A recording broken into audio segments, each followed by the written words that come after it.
Hello, and welcome to this video on creating the space to heal.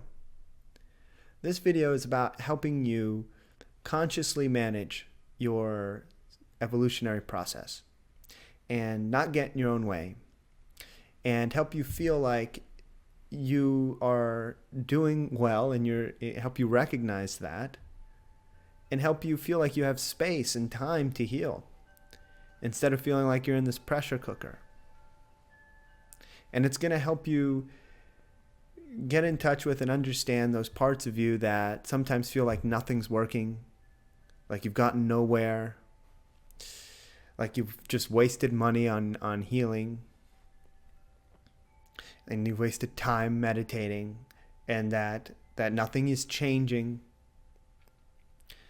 Because if we get caught up and wrapped up in those types of obstacles, internal obstacles, then we tend to veer off of our path. And oftentimes it's right when we're feeling those ways that a big shift is about to happen. So this is all about the sort of beliefs and expectations and projections that we make and apply to our healing process. Who knows what healing looks like for us in our particular situation? Who really knows how long it's going to take, how much it's going to cost, and when it's going to happen? These are impossible things to know. There's so many factors involved. How many lifetimes might this pattern be associated with? How deep might it go? How much do you really want to change this pattern in yourself? Maybe in one part of yourself you really want to. Maybe other parts are not quite ready. So the process of creating space for your healing is all about recognizing these different beliefs and expectations and sort of control strategies that we apply to our healing path. And these actually prevent us from just committing to and surrendering to the healing journey. And these sound like, for example, nothing has worked. I need to fix this now. I've gotten nowhere. How much is it going to cost me? How much is it going to cost you to transcend all anxiety? Well, probably a couple lifetimes. That doesn't mean that every ounce of energy we put forward, every minute that we spend meditating, working in with a counselor, and working on learning videos and reading books, all of that helps. If our lifetimes are really just an opportunity for us to work through karmas, to work through patterns, to work through issues, and to come to learn what those patterns and issues reveal, to learn those deep lessons, then it's likely that our soul has chosen a good amount of patterns to work through in this lifetime. Our soul wants us to be busy because our soul wants to learn. Your soul is likely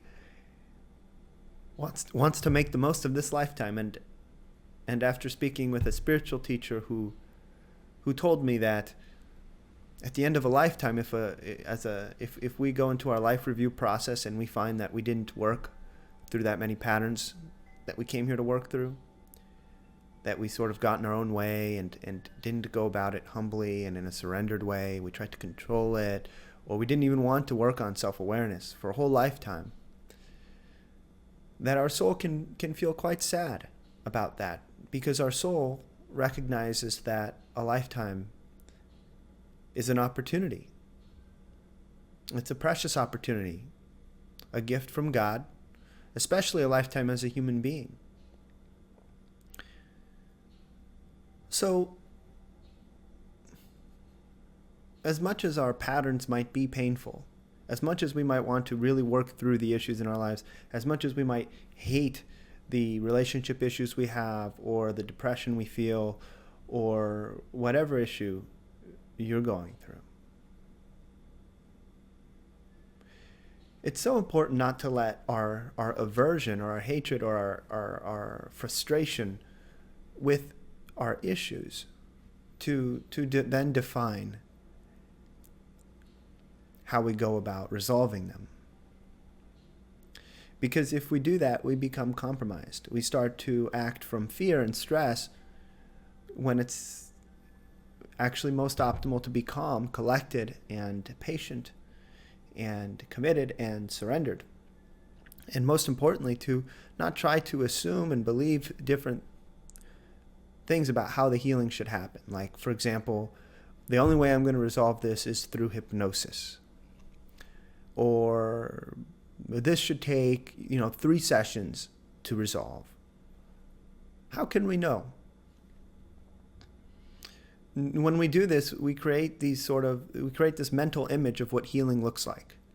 And then we try to experience the healing through this mental image instead of the actual healing process.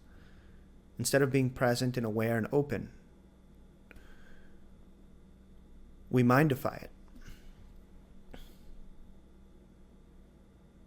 And this prevents us from being present and responsive and applying our energy in the present moment optimally.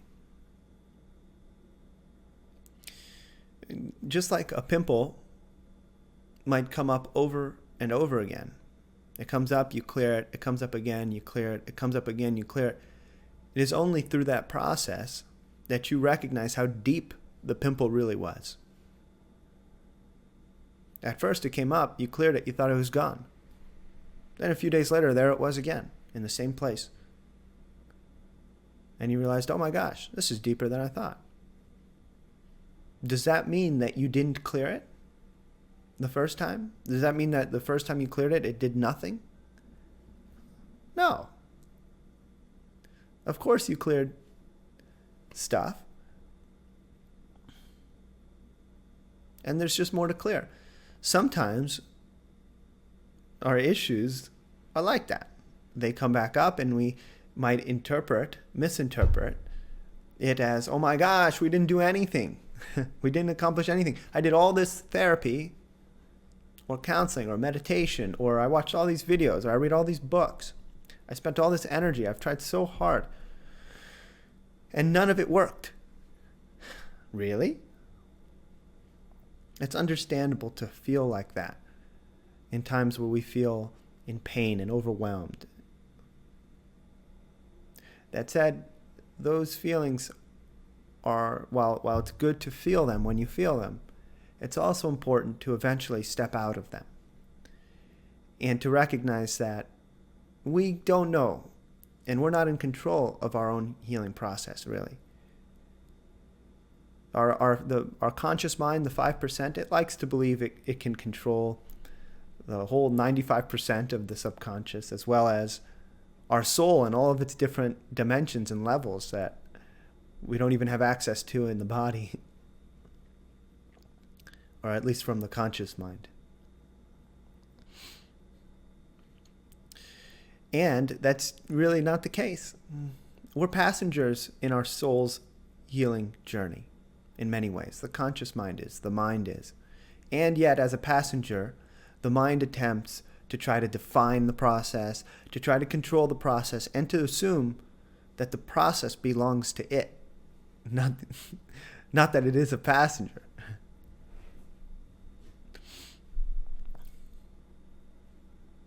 If we do that, we get in our own way. We can get discouraged. And it doesn't support us humbly, openly, in a surrendered fashion, just continuing to learn more, continuing to apply what we learn more, continuing to practice techniques of meditation more. Instead, we end up feeling like victims to life, feeling like victims to something that our soul actually chose to participate in. Our soul chooses the lifetimes that we come into. It chooses the families we come into. Our soul chooses the patterns that we're going to work through. And so the very thing that our mind is complaining about is actually something that a much deeper part of who we are, our true selves, actually chose.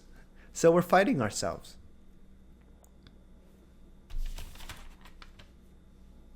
That's why it's important that to really get in touch with your power of interpretation, because it's really a tremendous aspect of your free willpower, the way you apply, the way you choose to interpret things. People don't often look at interpretation as a choice, and it truly is a very empowering opportunity to apply free will choice.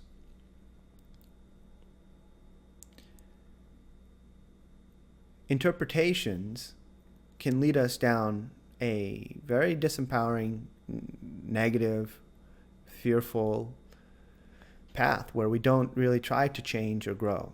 For example, if we assume nothing has worked and nothing will ever work for our healing, and that meditation doesn't work, that introspection doesn't work, that counseling doesn't work, if we assume these things, then what are the chances that we're actually going to apply ourselves? Just like if someone assumes that their business can't work and that they'll never have any customers, what are the chances they're really going to apply themselves to the business? On the other hand, if we choose to interpret things through an empowered vantage point, it really makes all the difference. If when an issue comes up, we choose to look at it and say, oh, goody, there's more here for me to learn. There's more for me to become self-aware of here. By the very nature of it coming up, it means that I haven't learned everything there is to learn from this. And so let me continue to be a student in life. Let me continue to be a soul that is learning. And let me embrace this, because I know that ultimately these patterns are gifts containing the deep lessons that I came here to learn.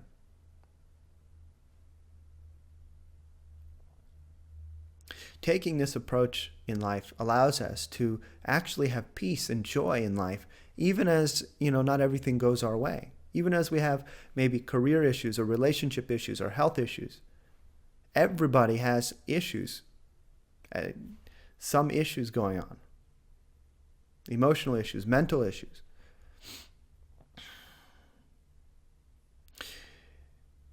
This perspective allows us to actually have consistent joy and peace in life, to have a full life, and a life where we learn a lot, a life where at the end, and when our soul goes into our life review process, it says, oh my gosh, I learned so much. I accomplished so much of what I came here to learn in this lifetime. This has really been wonderful.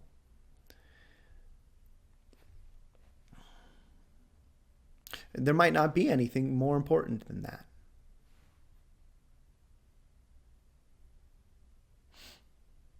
Other than, of course, serving God and humanity and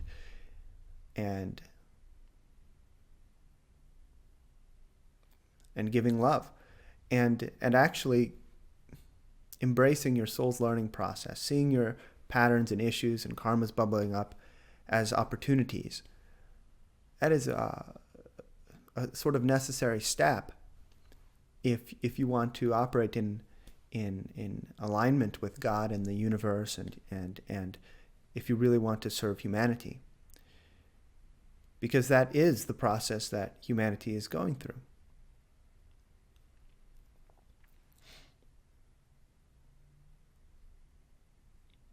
Patterns, they bubble up also like those cafeteria plates. This is a metaphor a spiritual teacher, John Jones, shared with me. And those at the cafeteria, those plates, they stack up underneath the counter. You take one, and then the next one pops up. It's like spring-loaded. Patterns are like that. Just because another pattern has come up doesn't mean that none of the work you've done has worked. It's essential to recognize that all of the counseling work, all of the meditation work, all of the techniques you've practiced at home, all of the introspection you've done, all of the decisions that you've made proactively in your relationships and in your life, all of those have had benefit. And you can count your successes if you look for them. That said, we live in a world that's very conditioned to actually just look for problems, to focus on the negatives, and to count those and analyze those, and then just constantly try to solve problems. Well, that human pattern, that pattern of humanity that is species-wide, is not serving humanity. It's very important for us as individuals to count our own success, to count our own progress, to recognize it in our lives. Or else, how do we keep going? Eventually, we're going to reach a point where, if we're not counting our progress, we're going to say, I give up on this. It's gotten me nowhere. When that's not true. Without a doubt, your intentionality and the effort that you've made in your learning and in your growth has been beneficial.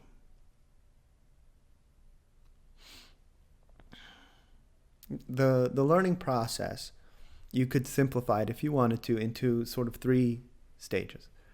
A process of experience.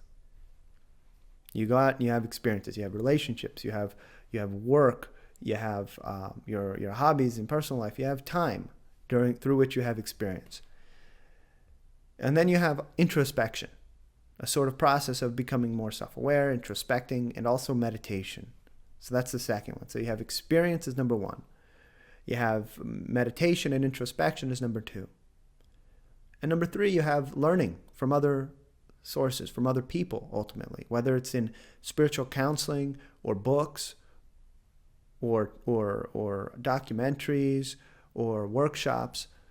Those 3 things, the experience, the meditation and introspection and other techniques like that, and the learning from other people, are the 3 main ways they create the triangle of sort of your evolutionary process, the triangle that fuels it.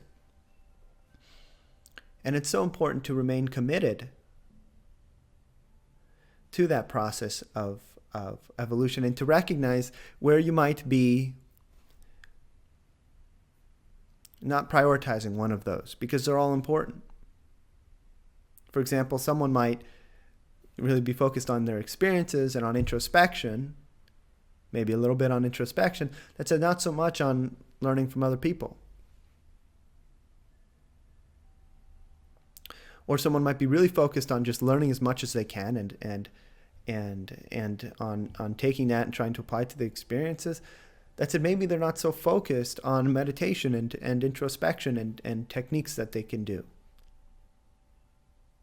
Really, all of these are very important to do together.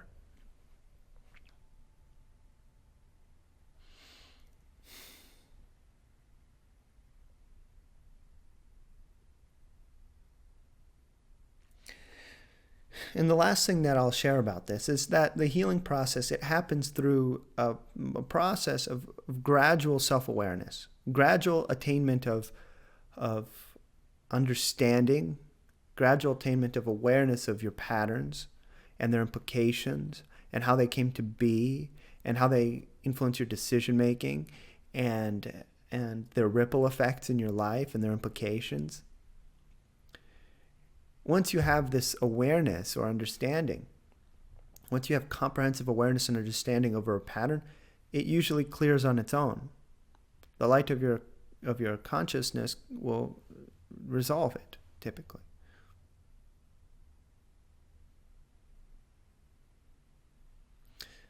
Without that, then typically we're going to continue to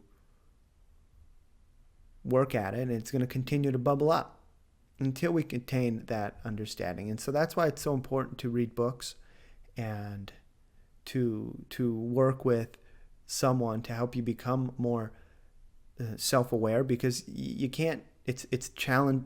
There's just things that you won't be able to understand or realize about yourself and your patterns on your own if you try to do it all yourself. And we must, because the mind tends to sort of be based on the past and just repeat the past and repeat what it knows in different ways and different structures. And it's not necessarily, there's just some things, new information sometimes is not available from the same mind that we have. That's why working with someone who can help us receive information we didn't know existed about ourselves and about life and the world, is so important. And that opens the door to a whole lot more, because then all of a sudden that information is present in your mind now, and now you can apply it to yourself and to your experiences. And in that way you can grow much faster. Of course, the other way that we grow, and this is important to add to the triangle of learning and evolution, is spiritual guidance. We're always receiving spiritual guidance. Most of us are not aware of it because we're so busy in our minds that we don't have silence and stillness, and so we're unable to perceive these inputs from spirit guides and other spirits. And certainly God and Spirit are always working to help us. And sometimes we just don't realize it. And so I'll finish with a metaphor about how we tend to sort of get in our own way, tend to control our process. And a metaphor also about how we, when we make those assumptions, like, the healing has to happen this way, nothing has changed, it has to, it has to happen in 2 sessions or 3 sessions, or nothing I've done in the past has worked. How when we're doing that, we're actually getting in our own way. Now, of course, it's very important to manage your time, to manage your budget, and to even observe where you feel you're getting the most returns, the most benefit, and definitely go towards where you're getting the most benefits. That said, here's the metaphor of the story, and you may have heard this before. So the story is of a person who's in a house that's about to get hit by a hurricane, and their neighbors come and implore him to leave. They say, "Come on, let's go, let's evacuate. It's too dangerous." And he says, "No, I'm staying with my house. God will protect me."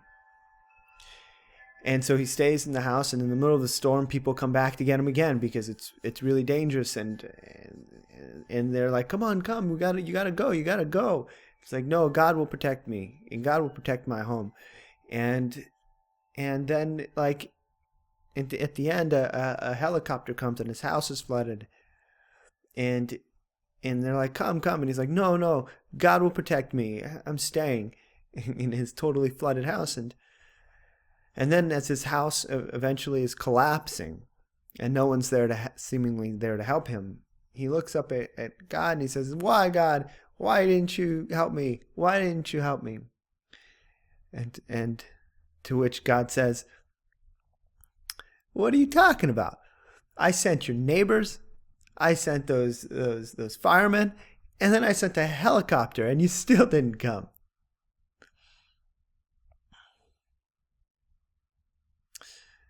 So his beliefs, his projections, his expectations about how his life should unfold, about his help process, his process of receiving help, they got in the way of him actually receiving that help. He thought it had to happen in this way. And he was projecting that that's how it should happen and should be. And that it shouldn't happen any other way. And because of that, he may have perished and with his home and lost the opportunity for him to learn and evolve in the lifetime. When we say things like, the only way I'm going to heal is through hypnosis. When we say things like nothing has worked, when we get into those states, which are very understandable states, whenever we don't look at our healing process as a lifelong journey where every bit counts, what we're ultimately doing is we're applying our own mental ideas, our own mental projections and beliefs onto a process that our mind truly does not understand.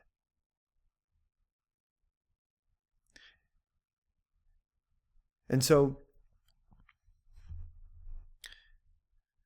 the moral of this story is to become aware of any ways in which, when you maybe get into fear or stress or feel like nothing's working, about how, first of all, it's totally understandable to feel that way. Nothing to judge. It's all good. That said, to work towards moving towards feeling humble and recognizing that we don't know what's really happening behind the scenes, and allowing ourselves to continue to be students, not letting the mind do what it wants in terms of like wanting to know everything and be a master, because you could say that all spiritual masters were ultimately just the very most humble students. And actually there's one more story here that really fits, and it's the story of a wise old farmer. You may have seen it because I posted another video about it. And this story is of a wise old farmer who lives in a village with his son. And in this village, one day, a wild horse runs onto the wise old farmer's farm. And so now the son goes out and gets the horse and brings it back, and now they have a horse. And they only had one other horse before, so now they have two horses, which is great fortune. And so at the end of the day, the villagers gather and they say, "My goodness, how fortunate you are. You now have two horses. How lucky you are. We can't believe this." To which the wise old farmer says, "Who's to say whether this is good or bad?" With a smile on his face. A gentle smile. A peaceful smile. The next day his son is taming the horse, and the son falls and breaks his leg. And so the villagers gather and say, "Oh my goodness, what terrible luck. How terrible that this has happened to you. Who's going to work the farm and put food on the table?" And the wise old farmer, still peacefully smiling, says, "Who's to say whether this is good or bad?" And then the next day, the local militia, the army, come to town and take away all the young boys of age. They take them off to war. And the only son left behind was the farmer's son, because his leg was broken. And so the villagers gather and they say, "Oh my gosh, what fortune! How lucky!" And the wise old farmer, still gently smiling, he looks out at the people and he says, "Nothing at all." Now, a lot of people want that story to end with, he says, "Who's to say whether it's good or bad?" And it's true. Who is to say whether anything is really good or bad? Sometimes seemingly terrible things happen that turn out to be great. And even vice versa. Sometimes great things happen that turn out to be actually pretty challenging. Which is why, actually, the wise old farmer doesn't say anything at all at the end. He remains silent, not judging the situation as good or bad, because he understands that these judgments are they come from the mind. They're illusions. There's a deeper process at play that cannot be categorized into these oversimplified black and white buckets of good or bad. These dualistic buckets. So what is this process of labeling things as good and bad?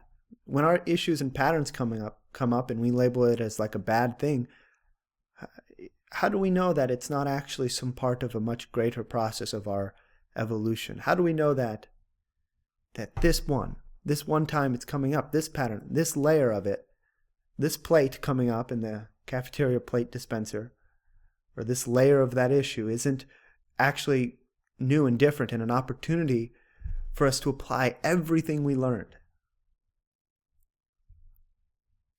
and to get real world practice applying that and integrating those deep lessons. How do we know that it isn't the cusp of some great change? And if we hold the space for that in our lives, if we create the space for that type of healing journey in a lifetime, if we hold that space by operating with these understandings that have been shared in this video, and by resonating with them, just by holding that space, you'll be able to open yourself up to having those experiences. And when you do, it means that in this lifetime you work through a whole lot more, you receive a lot more, and you feel fulfilled at the level of your soul. As opposed to going back and forth, getting disappointed and excited and disappointed and excited on the up and down roller coaster, emotional roller coaster of sort of material, of a material focus. So I hope that you appreciate this video, that you're able to value it and see the implications of integrating these understandings into your life gradually. I hope that as you integrate this information into your life, as you introspect on this, as you ask, how am I doing this? As you realize you're doing one of the sort of falling into one of the pitfalls that we mentioned in this video, I hope that you do not judge yourself, that you simply notice it with love and in your heart for yourself, that you accept yourself and you use that self-awareness as positive fuel. And if you appreciate this video, please like it. It tells me that you did. And if you want to keep up with more videos like this, please subscribe to our channel. If you want the notifications when we post new videos, I think you have to click for the bell icon on where you subscribe.